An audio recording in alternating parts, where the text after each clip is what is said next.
El inicio de esta nueva década ha reclamado a nuestro mundo un momento para reconfigurarse. El panorama actual, marcado principalmente por la crisis generada por el COVID-19, ha despertado una serie de fricciones y ansiedades en este mundo globalizado, que sin embargo nos ha llevado a reencontrarnos con algo que tenemos en común: nuestra humanidad. Juntos hemos trabajado en la búsqueda de alternativas que nos permitan frenar la crisis y asegurarnos un futuro en el que podamos volver a estar cerca. El ingenio con el que todos hemos buscado soluciones desde nuestro propio espacio ha develado el intrincado pero delicado sistema que se teje entre nuestras vidas, el medio ambiente y las condiciones de producción y consumo, que definen aquello que hemos llamado progreso. Ahora que el mundo vuelve lentamente a su curso, nos alegra encontrarnos en este nuevo espacio, donde el debate alrededor de los temas y realidades que condicionarán las próximas décadas se construye desde diversas perspectivas. Desde la 26ª Semana de la Salud Ocupacional, los invitamos a una conversación donde plantearemos soluciones y nos llenaremos de optimismo. El lema de este año, tendencias que mueven el mundo, globalización, cambios demográficos y salud mental, nos permite abordar en toda su complejidad la realidad actual del trabajo y los trabajadores. En estos días de discusión y aprendizaje académico, pensamos el mundo interconectado de la globalización, el papel de las redes y los más media, las nuevas modalidades de trabajo, sus posibilidades e implicaciones, en un escenario donde aparecen también la desigualdad, la pobreza y la sobrecarga laboral. Nos preguntamos por las nuevas formas de habitar el mundo, el coliving, la delimitación de los nuevos espacios laborales, la violencia doméstica y los trastornos psicológicos. Asimismo, reflexionamos sobre los cambios demográficos, las tendencias en desarrollos tecnológicos y la producción que definen nuestra relación con el medio ambiente y que han estado en el centro del debate sobre la pandemia del COVID-19 y otras enfermedades de origen zoonótico. Con la total certeza que toda la academia aquí compartida con ustedes y la alegría de este encuentro, aunque haya sido virtual, no se agotarán por estos días. Los esperamos entonces el próximo año para que vivamos juntos la versión número 27 de la Semana de la Salud Ocupacional. Muchas gracias.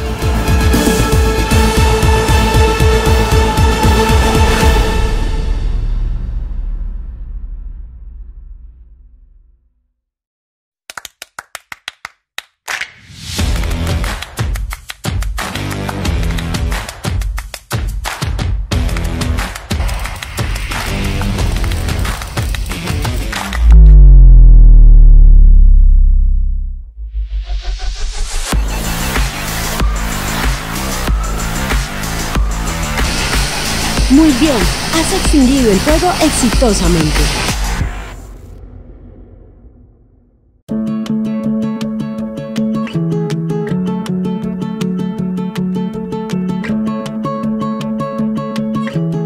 David Rodríguez Marín, ingeniero químico y profesional certificado en higiene industrial. Hola, ¿qué tal? Mi nombre es David Rodríguez y el día de hoy hablaremos acerca de equipos de protección respiratoria para profesionales de cuidados para la salud. La agenda que trataremos el día de hoy, inicialmente vamos a hablar acerca de las diferencias entre las cubiertas faciales de tela, las mascarillas quirúrgicas y los respiradores N95. Posteriormente hablaremos de forma específica acerca de los respiradores N95, qué son, cómo filtran partículas, las aprobaciones que existen y algunos equivalentes que hay respecto a estos respiradores. Hablaremos también un poco acerca de la técnica de colocación de los respiradores desechables, las pruebas de ajuste de respiradores cualitativas y cuantitativas que se tienen que hacer y algunos métodos para la optimización del uso de equipo de protección personal, específicamente respiradores, ante la emergencia del SARS-CoV-2 que estamos viviendo actualmente. Vamos a hablar acerca de las diferencias que hay, o iniciar esta charla acerca de las diferencias que hay entre los diferentes dispositivos que nosotros conocemos. Probablemente ustedes están familiarizados con los famosos respiradores N95, pero también es cierto que a lo largo del desarrollo de esta pandemia hemos hablado acerca de cubiertas faciales de tela o cubrebocas caseros, si lo quieren ver así, ¿no? Y las mascarillas quirúrgicas que históricamente se han utilizado más en la industria de cuidados para la salud. Las cubiertas faciales de tela es un término que se acuñó por primera vez por parte del Centro de Control y Prevención de Enfermedades en los Estados Unidos, refiriéndose a cubrebocas caseros para que la gente que tuviese que salir, o la población en general que tuviese que salir a hacer compras a supermercados o a farmacias o visitar algún centro de cuidados para la salud, estuviera protegida y evitara la propagación del virus SARS-CoV-2. A lo largo de estos meses, muchos gobiernos, incluyendo el gobierno de la Ciudad de México y el gobierno de algunas entidades también en Colombia, han sugerido al público en general el uso de este tipo de dispositivos para poder trabajar o salir y estar en contacto con personas que están en espacios abiertos o espacios públicos.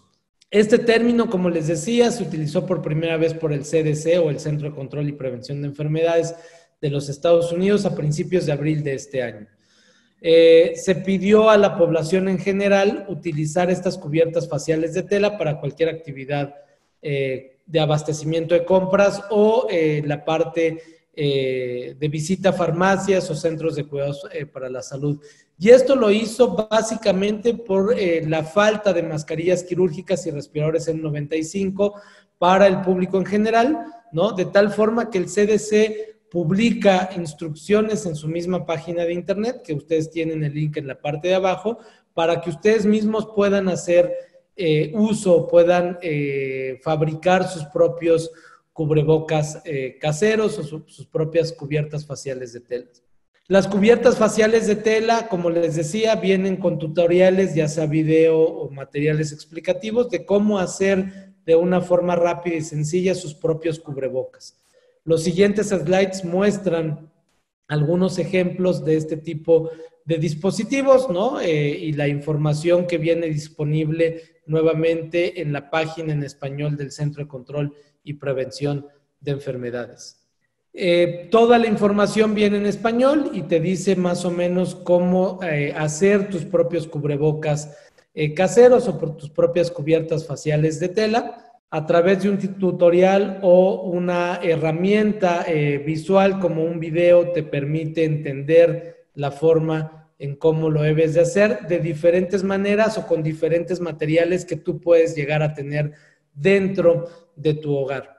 Inclusive utilizar, por ejemplo, una camiseta o una playera vieja, ¿no? De alguna forma relativamente sencilla, te explica cómo hacer toda esta parte. Les invito a que ustedes consulten la página del Centro de Prevención y Control de Enfermedades para visualizar los diferentes ejemplos que están contenidos dentro de los tutoriales o las instrucciones de construcción de este tipo de cubiertas faciales de tela. Lo que sí es muy importante recordar es que estas cubiertas faciales de tela no filtran partículas y la idea principal es evitar la generación de aerosoles por estornudar o toser. Es decir, este tipo de dispositivos no brindan ningún tipo de protección hacia el usuario, más bien la protección es del usuario hacia el exterior para evitar que nosotros estemos contaminando o contagiando con pequeñas gotas de saliva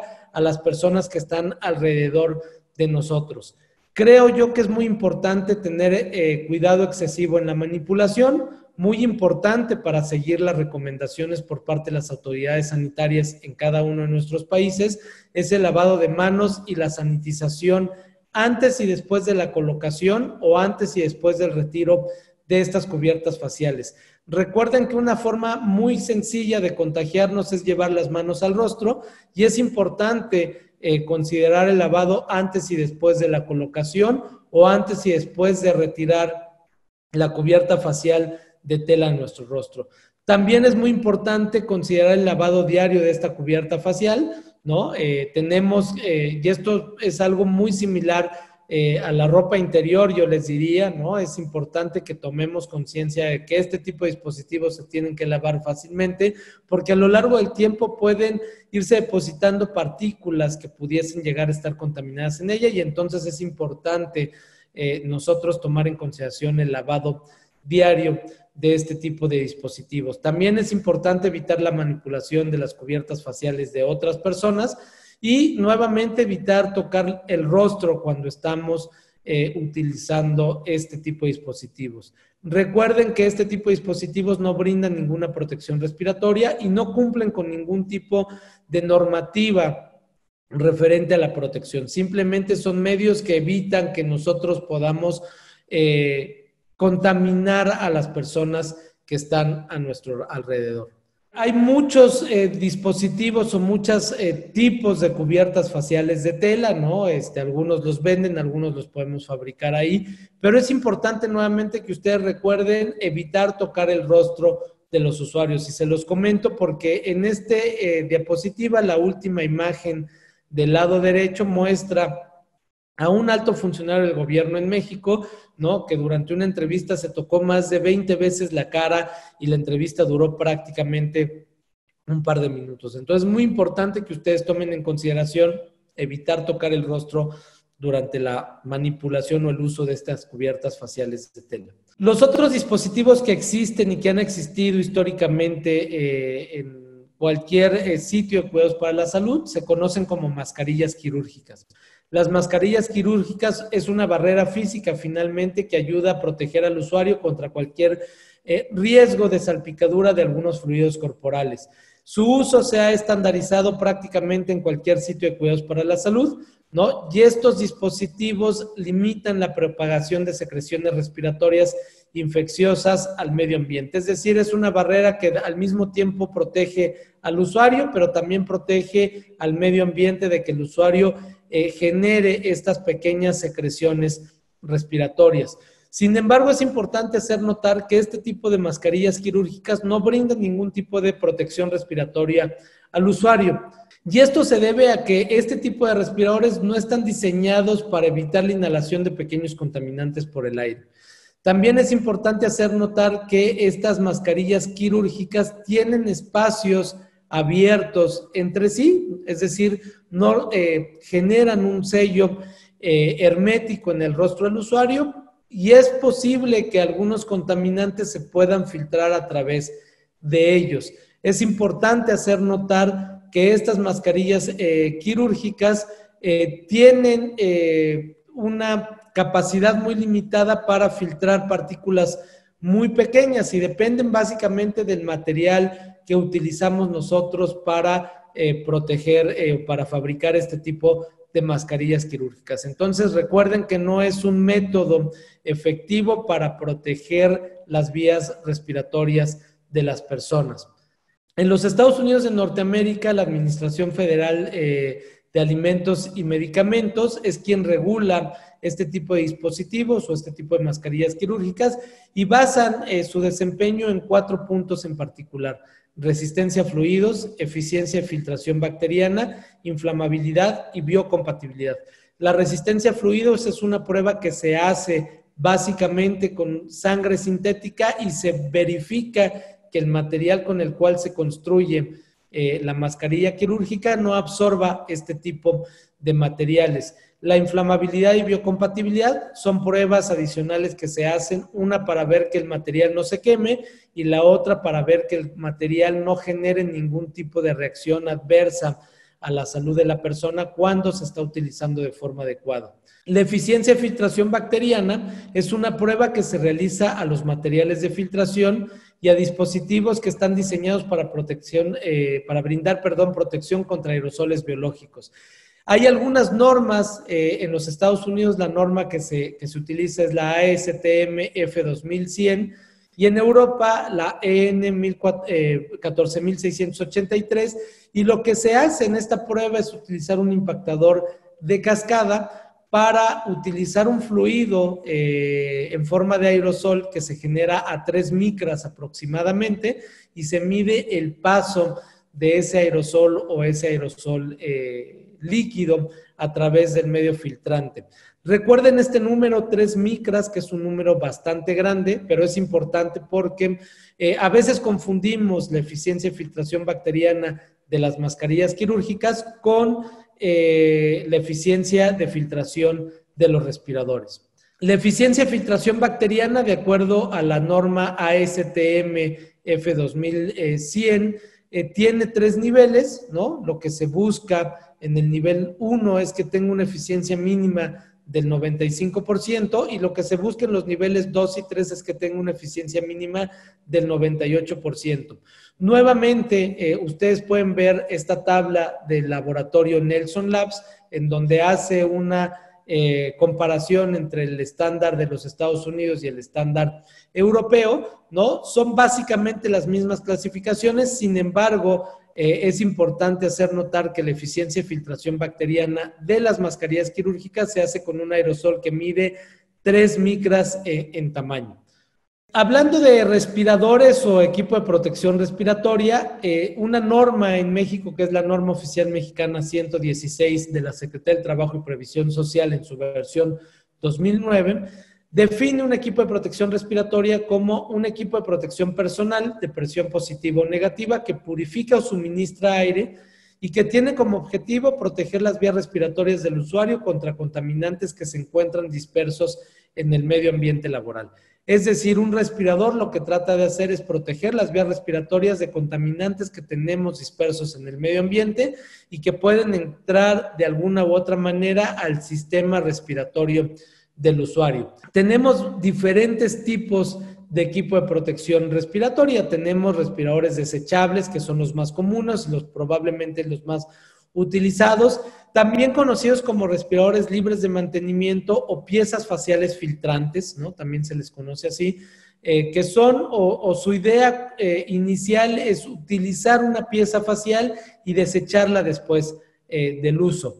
Tenemos respiradores de media cara y de cara completa, que son piezas faciales que tenemos o que son reutilizables, ¿no? Que se pueden reutilizar varias veces y por periodos largos de tiempo, y lo que se cambian son los cartuchos o los filtros que nosotros utilizamos y que son purificadores de aire de presión negativa. En este caso, nosotros hacemos el esfuerzo de filtración. Cada vez que inhalamos el aire, forzamos al aire a pasar a través del medio filtrante para ser removido el contaminante de donde nosotros estamos. Hay algunos otros tipos de equipos de protección respiratoria, como los purificadores de aire forzado, que en este caso son equipos de presión positiva, en donde tenemos nosotros filtros para los respiradores con un tubo de respiración y una pieza facial, entonces nos entregan un flujo constante de aire dentro de un respirador, que también llegan a ser utilizados en profesionales de cuidados para la salud.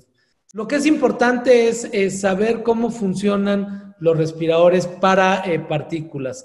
Y la función de los filtros para partículas están basados en el tamaño de las partículas que queremos atrapar. Básicamente tenemos 3 tipos de formas de atrapar partículas: impactación, intercepción y difusión. La impactación se da para partículas mayores a 1 micra, la intercepción son partículas más pequeñas, de 0.6 a 1 micra, ¿no? Y tienen o siguen un mismo patrón de flujo y tratan de ser atrapados por el respirador o el medio filtrante que tenemos por ahí a través de una intercepción por ahí. Y las partículas más pequeñas, partículas menores a 0.2 micras, se atrapan normalmente por difusión. Este tipo de partículas son muy pequeñitas, no tienen un patrón de flujo determinado, pero resulta que los medios filtrantes que utilizamos para los respiradores tienen cargas electrostáticas avanzadas, y esa carga electrostática funciona como si fuese un imán. Si ustedes grafican el tamaño de la partícula contra la eficiencia de filtración, lo que van a encontrar es una gráfica como la que tenemos aquí, ¿sí? Una gráfica en donde hay una caída significativa en la eficiencia de filtración en un diámetro aproximado de 0.3 micras. Las partículas más difíciles de atrapar para un respirador que nosotros conocemos están en el diámetro aerodinámico de 0.3 micrones o 0.3 micras. ¿Por qué? Porque no hay un mecanismo de captura definido para este tamaño de partículas. Ni son tan pequeñas para ser atrapadas por la carga electrostática del respirador a través de un proceso de difusión, ni son tan grandes para ser atrapados por un proceso de impactación o intercepción, de tal forma que son las partículas que más trabajo nos cuestan atrapar. Es importante también hacer notar que todos los sistemas de prueba de respiradores y de certificación de respiradores utilizan un aerosol de prueba en el diámetro aerodinámico de 0.3 micras. Y lo que ustedes pueden ver en este slide es la clasificación de respiradores de acuerdo al estándar 42 CFR 84 de NIOSH. NIOSH es el Instituto Nacional de Seguridad y Salud Ocupacional de los Estados Unidos y ellos establecen todos los métodos de prueba y todos los procesos de certificación que se deben de seguir con los respiradores o los equipos de protección respiratoria. En ellos clasifican los respiradores en 9 diferentes tipos de filtros para partículas en base a la resistencia al medio filtrante de atmósferas en donde hay aceites y la eficiencia mínima de filtración.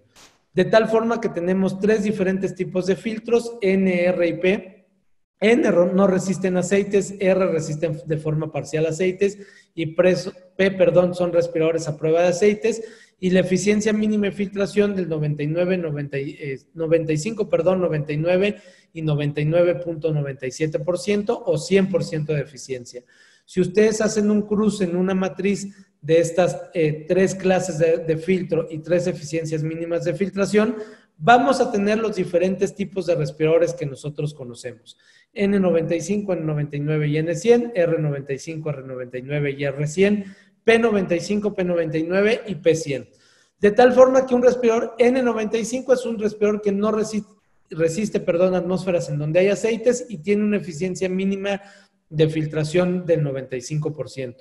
Este es el tipo de filtro que normalmente se está pidiendo para los profesionales de cuidados para la salud que están atendiendo la emergencia derivada por el virus que genera el COVID-19. 3M publicó en un boletín técnico una comparación entre los respiradores N95 aprobados en los Estados Unidos y otros diferentes tipos de respiradores, ¿no? Esta tabla viene incluida en este link en donde viene el reporte técnico, el boletín técnico de 3M, y ustedes pueden ver que básicamente la clasificación tanto europea, China, de la norma australiana, japonesa o coreana es exactamente la misma a la norma de los Estados Unidos de Norteamérica. El desempeño del medio filtrante es prácticamente el mismo, los agentes de prueba son prácticamente los mismos, cloruro de sodio, y el flujo de la prueba es prácticamente el mismo, 85 litros por minuto, 95 litros por minuto para la norma europea. Probablemente en Colombia se ha vuelto popular el uso de los respiradores KN95, que es una clasificación de respiradores de acuerdo a la norma china. Esa norma china está basada en la norma 42 CFR 84 de NIOSH. Este video les muestra a ustedes la forma en cómo se hace la prueba de filtración de respiradores. Básicamente es un video que muestra el equipo y la forma en cómo se hace la prueba para un KN95 del lado izquierdo y para un respirador no aprobado del lado derecho. Entonces, aquí ustedes, si le dan clic al video, pueden hacer o ver las pruebas que existen con este tipo de respiradores. La selección de respiradores es un proceso más complicado, el proceso más complicado para el usuario final. Es decir, pocas personas conocen cuáles son las metodologías adecuadas para hacer este tipo de pruebas. Y es un punto muy importante porque si hacemos una buena selección de respiradores, pues vamos a asegurarnos que la persona está debidamente protegida. Pero si no lo hacemos así, vamos a tener un problema también de protección hacia las personas. Hay muchas metodologías existentes para la selección adecuada de respiradores. Yo les recomiendo el documento de NIOSH, el Respirator Decision Logic o la lógica de decisión de respiradores, que está contenido dentro del sitio web de la misma NIOSH. Vayan a Google y consulten esta información y pueden descargar el archivo sin ningún costo. La correcta selección de los respiradores, sobre todo de los filtros que nosotros vamos a utilizar, pues van a asegurar una protección adecuada del usuario. Para el caso de COVID-19 hay que asegurarnos que el filtro que vamos a utilizar sea un filtro para partículas, no un filtro para gases y vapores. Cualquier clasificación de filtros para partículas nos va a proteger de forma adecuada. Ustedes vieron hace unos momentos en algunos slides anteriores que hay 9 clasificaciones de filtros. La clasificación más sencilla que hay es un N95. Cualquiera que nosotros seleccionemos nos va a proteger de forma adecuada. Publicación que tengo aquí la saqué del Facebook del Instituto Mexicano de Seguro Social.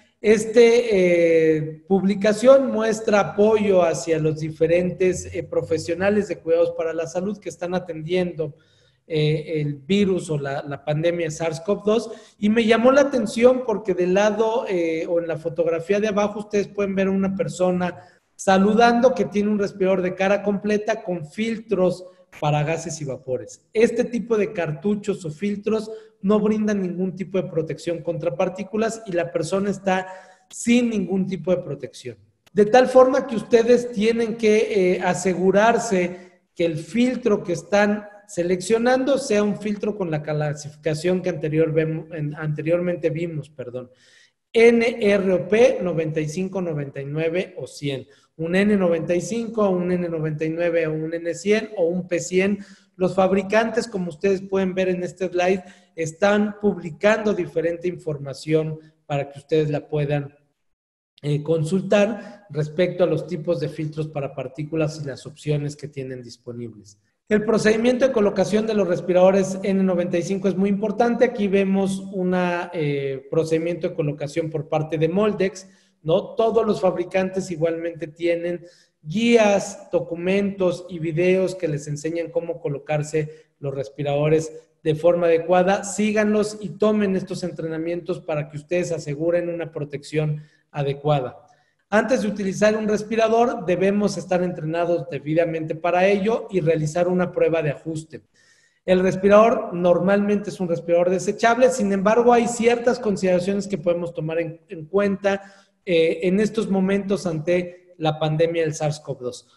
En los Estados Unidos de Norteamérica, la OSHA requiere hacer una prueba de ajuste y esa prueba de ajuste se requiere hacer a todas las personas que requieren utilizar por sus actividades laborales un respirador, por sencillo o complejo que sea, ustedes deberían de hacer este tipo de prueba. La prueba de ajuste o las pruebas de ajuste que se deben de hacer pueden ser pruebas de ajuste cualitativas o pruebas de ajuste cuantitativas. Se deben de seguir en base a un protocolo establecido por la Administración de Seguridad y Salud Ocupacional en los Estados Unidos, pero se puede hacer tanto una prueba subjetiva o como una prueba un poquito más objetiva. El protocolo de pruebas de la OSHA requiere 7 ejercicios, tanto para las pruebas de ajuste cualitativas como para las pruebas de ajuste cuantitativas. En realidad, en este slide hay 8 pruebas, ¿no? Las muecas en realidad se tienen que hacer, pero no se toman en consideración para cuantificar o dar el resultado final de la prueba de ajuste. Simplemente se trata de romper el sello del respirador y verificar que se asiente debidamente en el rostro del usuario. La prueba de ajuste cualitativa es una prueba de ajuste sensorial por sabor, olor o irritación y se utiliza un agente de prueba en donde se inunda una pequeña capucha con ese agente de prueba y se verifica o se le pide al usuario que nos diga si identifica el sabor o el olor del contaminante. Es muy importante utilizar el filtro adecuado para el agente de prueba adecuado también para nosotros. En cambio, la prueba de ajuste cuantitativa es una prueba en donde se mide un factor de ajuste. El factor de ajuste es la relación de un conteo de partículas en la parte externa del respirador y comparada con la misma prueba o el mismo conteo dentro de una pieza facial. De tal forma que ustedes dentro del respirador puedan tener una relación entre la concentración de partículas dentro y fuera de la pieza facial. Si estamos buscando un factor de ajuste de 500, lo que significa es que el aire dentro de la pieza facial es por lo menos 500 veces más limpio que en la parte externa. Eso es lo que normalmente buscamos con una prueba de ajuste cuantitativa. Ahora bien, es muy importante tomar algunas consideraciones para utilizar respiradores N95. Lo primero que hay que entender es que la protección que nos brinda un respirador N95 está en función de un buen ajuste y de utilizarlo durante todo el tiempo de exposición. Es muy importante nuevamente la higiene y sanitización de las manos al colocar y retirar nuestro respirador. Y es importante también que entendamos que este tipo de respiradores no se comparte con nuestros compañeros. Es un equipo de uso personal y así debe ser mantenido. Sin embargo, también sabemos que a lo largo de estos meses hemos vivido una época complicada en el abasto de este tipo de dispositivos, y a principios de abril el Centro de Control y Prevención de Enfermedades publicó algunas guías para optimizar el uso de equipo de protección personal. Estas guías están basadas en base a la escasez de EPP, en donde te pide considerar, por ejemplo, utilizar los equipos de protección personal más allá de su vida útil, o tener algunos procedimientos inclusive de descontaminación de las piezas faciales. Es importante que tomemos en consideración las guías que hay que seguir para hacer este proceso lo más seguro posible para el usuario, y también hacer un análisis de riesgo para identificar los posibles fallos que pudiesen ocasionar un contagio de la población que utiliza estos dispositivos. Siguiente slide, 40, por favor. Algunos métodos de gestión pueden incluir nuevamente el uso de respiradores más allá de la vida útil designada por el fabricante, tener procesos de contaminación y reutilización de respiradores, ¿no?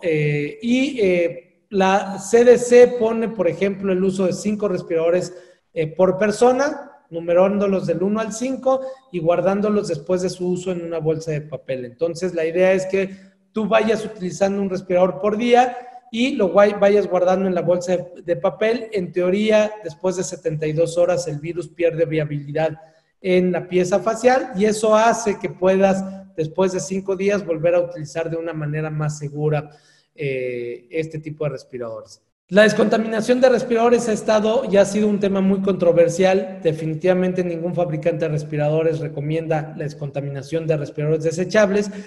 Sin embargo, hay muchos institutos, universidades y autoridades sanitarias que han estado investigando al respecto, y lo que buscan con el método de descontaminación es que cumpla con los siguientes 4 factores: que inactive el virus del SARS-CoV-2 de forma efectiva, que no dañen la filtración del respirador, que no dañen el ajuste del respirador, y que sea un método seguro para el usuario del respirador. Muchos estudios se han publicado en estos últimos meses respecto a métodos seguros de descontaminación. Entre ellos involucran el uso de algunas sustancias químicas o algunos dispositivos o esterilizadores para descontaminar respiradores, el uso de algún tipo de radiación y el uso de algunos métodos también probados de esterilización, como calor húmedo, calor seco. Aquí les pongo los más comunes. Óxido de etileno y ácido paracético no se recomiendan porque dejan residuos y son sustancias muy tóxicas para las personas. Radiaciones ionizantes puede llegar a dañar el medio filtrante del respirador. El calor húmedo, el calor seco y las microondas dañan directamente el ajuste del respirador. Los métodos más utilizados son vapor de peróxido de hidrógeno y radiaciones ultravioleta. La Administración de Alimentos y Medicamentos de los Estados Unidos publicó el 4 de febrero una declaratoria de uso para emergencias, en donde permite la autorización de ciertos métodos para utilizar y descontaminar, en este caso, respiradores, durante la emergencia por el virus que genera el COVID-19.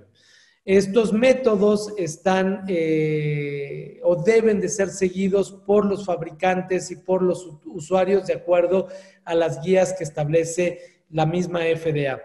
Estas guías o estas autorizaciones de uso para emergencia están publicadas en el sitio de la FDA para diferentes productos, incluidos equipos de protección personal e incluidos respiradores para partículas.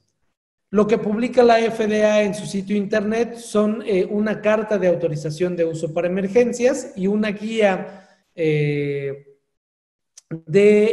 para el personal de cuidados para la salud, en donde indica cuál es la forma más segura de utilizar o de asegurar este proceso. Ambos documentos están disponibles en la misma página de la FDA, y la misma FDA dice que estas guías son solamente válidas mientras siga declarada la emergencia sanitaria por el virus SARS-CoV-2. Es importante que ustedes también identifiquen y sepan cómo identificar un respirador que sea aprobado por los diferentes organismos de gobierno. NIOSH en su página web tiene diferentes informaciones respecto a esto. lo que ustedes tienen que checar en una pieza facial aprobada por NIOSH es el modelo del respirador, el número de lote, la clasificación o asignación del medio filtrante, la aprobación o el número de aprobación por parte de NIOSH, que empieza con TC-84A y un número, en la leyenda de NIOSH y el logo o la leyenda del fabricante. Pueden obtener más información en los links que vienen en esta página o en esta diapositiva de la presentación. NIOSH también publica en su sitio internet información sobre respiradores que son falsos o que no cuentan con alguna aprobación por parte del instituto. El siguiente link les muestra información de muchos de los respiradores que han sido investigados por el Instituto Nacional de Seguridad y Salud Ocupacional de los Estados Unidos, en donde ustedes pueden verificar si los respiradores tienen o no la aprobación por parte de NIOSH. En el caso de los respiradores N95 aprobados por la norma oficial mexicana en México, ustedes pueden ver que la información que se debe mostrar en la pieza facial es la designación del medio filtrante, ¿no? En este caso un N95, el número de lote, la leyenda NOM-STPS, el modelo del respirador y el logo o la marca del fabricante. Y en el caso de los respiradores KN95 aprobados por el estándar GB 2626 2006, lo que tienen que ver dentro de la marcación del respirador es la designación del filtro KN95, por ejemplo, y el estándar que es el GB 2626 en su versión 2006. Adicionalmente a eso es importante verificar el empaque y los datos del fabricante, el número de lote, las certificaciones y reportes de prueba y las instrucciones de uso. Estamos ante una época complicada en donde tenemos nuevos retos como profesionales de la seguridad y salud ocupacional, ¿no? Y creo yo que la 26 semana de la salud ocupacional nos ayudará a compartir experiencias y buenas prácticas de trabajo al respecto. Agradezco a todos su atención a esta charla y quedo a sus órdenes en mi correo drodriguez@innovare-medioehs.com. Muchas gracias por su atención y estoy listo para la sesión de preguntas y respuestas.